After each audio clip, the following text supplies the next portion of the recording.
All right, this video is going to help most of my students by use of marker.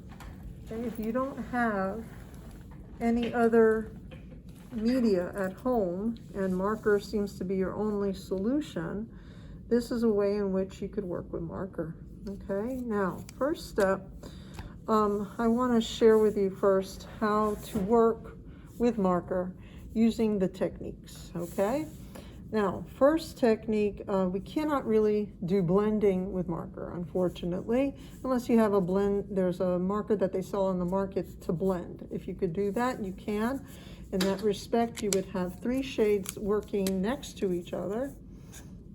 All right, let's say you start with this, and then you go from purple to the blue, and again, please don't forget about the analogous colors, okay? According to the color wheel that we've talked about before, let me share with you what we talked about already real quick. We talked about color when we were dealing with pencil, and we talked about analogous, complementary, and monochromatic. Remember, there's 2 triangles first of all, in the triangle, 2 triangles inside the color wheel. First triangle is the primaries. Okay, this is the first, the red, the blue, and the yellow. And then the second triangle is the green, the orange, and the purple. Okay, the first triangle is primary, second triangle is secondary. So those are basically the triads. Now, when we talk about analogous colors, we're talking about relationships of color. If you remember, colors that are next to on the color wheel are good for blending, according to theory, and colors that are opposite to each other or across from each other are good for contrast, such as red, orange, and yellow. They're next to, so they're good for blending. In the case of what I just picked up a few minutes ago, I worked with a purple, and then I worked with a dark blue, and then I worked with a light blue. So it would fall within this category of analogous colors that are next to each other. Now, anytime you want to blend, if that is what you want to do, then naturally you would use the analogous colors. If you want to create contrast, like we did in this particular composition, we had the red, dominantly red object, and we went ahead and put green behind it. And according to what we know, the red is across from the green. So according to theory says that it's good for contrast. So that's why we did it. Now another color scheme is monochromatic, which is basically black, white, and one other color. And normally what as an artist uses is for mood and nighttime scenes. Now, getting back to our blending. Now with blending, like I said, we really can't do it with marker. You're going to get what we call a hard edge blending, which means that you're going to see the lines in between on each and every color change, okay?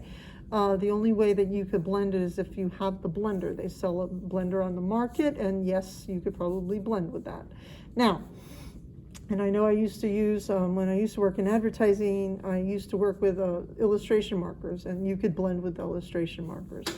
Now, but unfortunately, these kind of markers you really can't blend. Now, moving along. Another type of technique you could use, I'm going to start with the purple.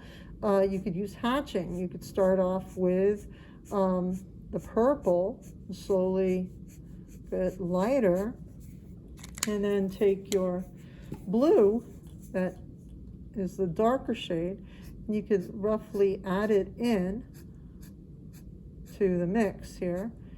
Now, like I said, I told you that when I hatch and cross hatch, I tend to be a little bit chaotic with it, meaning that sometimes it looks like cross hatching, and then you introduce this area here. So basically, I went from the light to the dark using the hatching, okay? And then cross hatching, you already know about that. That's the crisscross lines, okay? That's like I said, start off with a light to dark using that one shade, and then after you use that one shade, then you introduce an analogous tone, And the analogous tone here is the blue. So then I go ahead and I crisscross, adding more crisscrossing, and again I get lighter as I go down, open up the space in between, and it's going to get lighter. And now I could start to introduce the light blue. So now I'll go in with my light blue kind of midway, all right, so that way it gives the illusion of getting light to dark, okay? Now, I already told you guys I'm slightly a chaotic hatcher, so that's usually the way I work, all right? Now, so that's going for blending. This is the hatching, this is the cross hatching, and now the stippling. Stippling's kind of fun whenever you use marker. Reason, because of the fact that the nib is always there, and you don't really have a problem. So the closer you get with the dots, the darker it's going to appear, and the farther apart, the lighter. So I would, if you are into stippling, and oh, like I said, it no longer is stippling, becomes pointillism when we get into color. Anytime you use color and you use stippling, it turns into what we call pointillism, okay? Now, I'm going to the lighter shade, so now I'm going to space the dots apart a bit more, okay? Here I'm going to space them apart. And so now it appears to be getting lighter. And now here, what I'll do, that's just with the purple. Now I go into my blue and I leave this area alone because that's my densely populated purple area. Now I'm making the area that is purple slightly blue. And I'm going to start spacing my dots apart as I go down, because now further down I'm going to want to switch it up, and I'm going to want to go with my light blue as I get now to this area here where it's starting to become spaced out a bit. Now I'll even layer this with more of my blue, and the closer you get, the better. When you want it densely populated, when you want it darker, okay? So now I'm going to start adding in my light blue. So not only do we use colors to make it light to dark, but we also use the space and distance to make it light to dark. So it was like a double whammy there, where you have to think of two things at one time, not only the light to dark with the one color, but the light to dark with the analogous tones, okay? Now just be careful. Sometimes they start to bleed together, and it's okay. All right, for this assignment, it's okay. And any other assignment thereafter. Just as long as you've got that light to dark, that's all that kind of matters there, okay? So just make sure this is the blending, this is the hatching, cross hatching, and the pointillism. Now, I wanted to show you, let's just say, one object, okay, our usual or traditional circle or shape. Tell you what, I'll do something a little bit different. And I'll start it off by, and I don't want to make a hard line per se. I'm going to make a very gentle kind of line. My object is going to be this little traditional staircase that you've seen multiple times before. And now I'm going to go ahead and shade and blend it. Now, thinking about color too, I'm going to start off first with the light blue, okay? And what I'll do, I'll go ahead and use my hatching. I'll just gently go in and do my light to dark thing with just one color first, like I taught you. Okay, try to make it light to dark, or light. Think about lighting, and remember, I'm a little bit of a chaotic hatcher, so please forgive me. It's just the way I hatch. But I always try to make sure that it stays in one direction. What I'm doing is I'm letting this be light, medium, light, okay? That's why I'm coming in a little bit, like I said, overlapping, layering one layer of it on top of each other. Here, I'm gonna space my lines apart so that it's not as dark. And I'll tell you what, I'll make a little shadow here. And again, this is using the hatch, okay? There we go. And then I just started with the blue. So now I'm going to go bump it up, and now I'm going to add in the darker shade of blue in my darker area. Okay. Because the light blue is the lightest shade. So this is the mid-tone. And now I'm going to hit purple in my deep darkest area. It's hard to tell the difference between the dark blue and the purple. They look so close together, but in actuality the purple is pretty strong. I'll tell you what, because of the sake of trying to get color back here too, and I want to keep it hatching as best as my ability. And like I said, I'm going to try to work with all three shades back here. I want this area to be the darkest area, and I told you guys already I'm a chaotic hatcher, so just know it.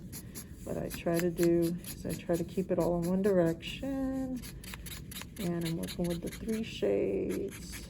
Now this is the darkest tone. Actually, no, purple's the darkest tone. Actually, the purple here seems a little bit like the lighter tone because of the fact that it's got a little too much red in it. So it's appearing to be lighter. And then I'm going to go ahead and go with this light tone into here.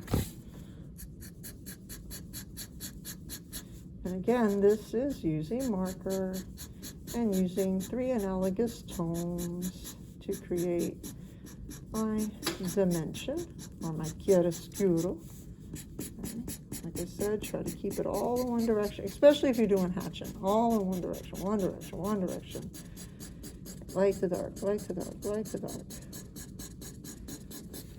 So there we go. And I'm going to tidy up a bit here and there, make it a little bit more believable per se. Get more contrast going on so I could more striking contrast into that background. But I'm not going to add the complement. Instead, I'm using the analogous tones, and I'm using, you could say, variation of values here. Trying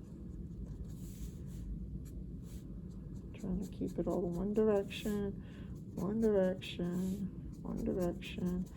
Tell you what, I want to make it pop a bit more, but this is too dark of a green. It'd be kind of nice to have a lighter green. This is way too dark, so I won't even think of that.